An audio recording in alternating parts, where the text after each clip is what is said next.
आप सभी को नमस्कार। आज हम ओज़ोन के बारे में बताएंगे। जो आपको मॉलिक्यूल हम बता रहे थे, तो ऑक्सीजन का एक बड़ा भाई आप समझ सकते हैं जिसे ओज़ोन कहते हैं। ऑक्सीजन में आपने देखा था कि दो ऑक्सीजन के परमाणु होते थे तो O2 बनाते थे, लेकिन यहाँ पर ऑक्सीजन के तीन एटम मिलके ओजोन का निर्माण करते हैं। ये भी ओजोन गैस की होती है जो हमारे जो है आकाश में पाई जाती है। तो हम इसकी सबसे पहले संरचना, हम कई संरचनाओं के बारे में जानेंगे। पहली संरचना देखिए दो संरचनाएं एक दूसरे में बदलती रहती हैं। और आप इलेक्ट्रॉनों को ध्यान से देखिए, बहुत ही ध्यान से, कि कैसे कैसे एक ऑक्सीजन पे 4 दिखाया गया, दूसरे पे 4 दिखाया गया, तीसरे पे 6 दिखाया गया।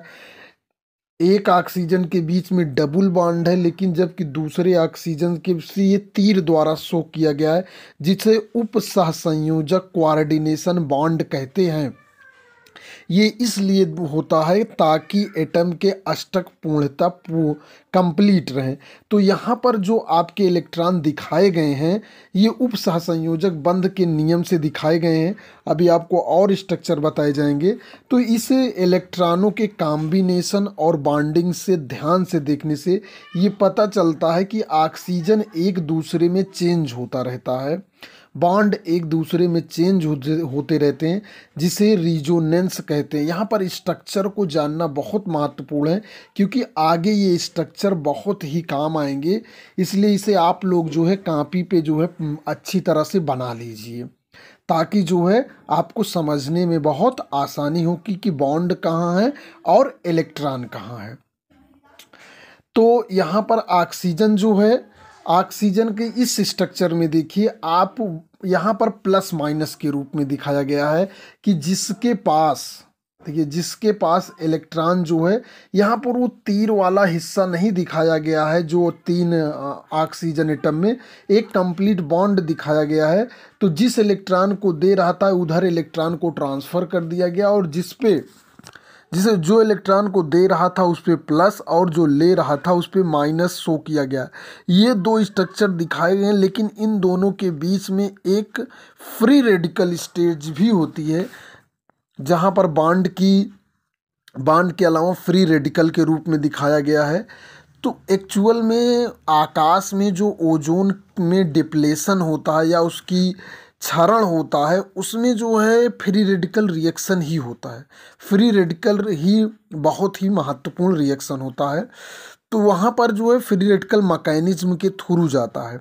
तो आप इस स्ट्रक्चर को भी बनाएंगे बिना प्लस माइनस के और प्लस माइनस के साथ, जिसे आसानी से समझा जा सकता है। इस स्ट्रक्चर को नीचे फ्री रेडिकल वाला भी बनाएंगे। उसके बाद जो है ये आपके ऑक्सीजन में प्लस माइनस के रूप में दिखाया गया, इलेक्ट्रॉन को नहीं दिखाया गया। वो सब आपके समझने के लिए था, ताकि आसानी से आप इन चीज़ों को समझ सकें और सीख सकें। तो यहाँ पर देखिए प्लस माइनस के रूप में जर्नली पढ़ते समय बनाया जाता है, कॉपी में बना लेंगे। ओजोन लेयर परत का क्षरण, डिप्लेशन ऑफ ओजोन लेयर, ये बहुत ही महत्वपूर्ण है। ओजोन लेयर का पहले उतना महत्व नहीं था, जब से इसका क्षरण होने लगा इसका महत्व बढ़ गया, क्योंकि ओजोन में जो डिप्लेशन से छेद हो जा रहा है, उससे छेद की वजह से अल्ट्रा वायलेट रे धरती पे आ जाती हैं, जिससे मनुष्य के साथ अन्य जीव पेड़ पौधों को नुकसान पहुंचता है। तो ये जो है ओजोन छेद जो है वैश्विक स्तर पर एक बहुत बड़ा मुद्दा है कि कौन ज़्यादा पॉल्यूशन करता है।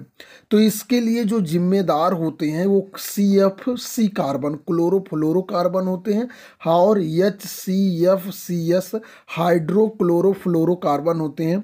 ये बहुत ही परीक्षाओं में पूछा जाता है, और ये इसका फुल फॉर्म भी पूछा जाता है। अब ये इतना बड़ा टॉपिक हो गया है ओजोन लेयर में छेद, कि ये कक्षा 6 से लेकर कक्षा 12 आगे भी तक हर परीक्षा में पूछा जाता है। इसलिए आप इसका फुल फॉर्म, और जो ओजोन लेयर होती है पृथ्वी के हमारे 10 किलोमीटर से 50 किलोमीटर ऊपर जो है ये स्ट्रेटोस्फियर समताप मंडल के नीचे पाई जाती है, या कहिए अगर एग्जैक्ट इसकी डेंसिटी जो है लगभग 30 से 40 किलोमीटर के बीच में पाई जाती है। लेकिन ह्यूमन गतिविधियों, मनुष्य के द्वारा जो है पॉल्यूशन के कारण, जैसे हम लोग सेविंग करते हैं, रेफ्रिजरेटर चलाते हैं, एसी चलाते हैं, उन सब में जो है CFC कार्बन का यूज होता है।